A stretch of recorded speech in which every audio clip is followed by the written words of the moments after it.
Untuk kali ni, aku bawa korang semua pergi jalan-jalan dekat Colmar Tropical. Yang ini terletak di Bukit Tinggi. Yang mana korang boleh dapat feel suasana macam berada dekat France. Walaupun dekat Malaysia tau. Aku pun macam tak expect sebenarnya. Tapi memang real macam bukan dalam Malaysia. Walaupun aku sendiri tak pernah nak pergi France sebenarnya tau. Tapi yang ini memang sangat-sangat nice kalau korang nak datang. Aku nak bagi tahu awal-awal ni, aku memang tidak dibayarkan satu sen pun oleh tempat ni. So aku akan review secara jujur. Dekat sini sangat-sangat best. Staff semua sangat-sangat friendly. Aku boleh bagi 5 bintang. Kekurangan dia hanya pada dia punya lift dan juga makan malam. Makan malam dia memang mahal lah guys. Kalau dia turunkan harga mungkin lagi ramai orang datang aku rasa. Untuk breakfast dia dah siap bagi sekali tau. Syok. Let's go, kita review bilik ni. Luas. Bilik air. Wow. Sangat besar guys. Luas guys. Semua dia bagi. Pakai shower. Sangat nice, cantik. Hair dryer ada dalam ni lah. Ada hair dryer. Ni. Semua ada. Sabun lepas tu.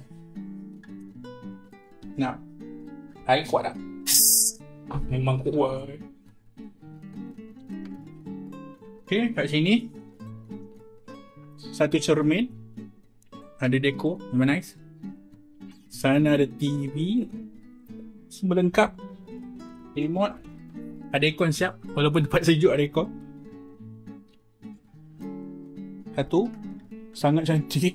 Sangat mewah. Walaupun harga murah sahaja. Almari besar. Ada hanger. Ada sekali plastik untuk laundry. Ada 2 slipper. Nice. Sangat luar. Assalamualaikum, selamat pagi. Kita nak pergi breakfast. Jom. Breakfast dekat bawah tu. Okay, sama.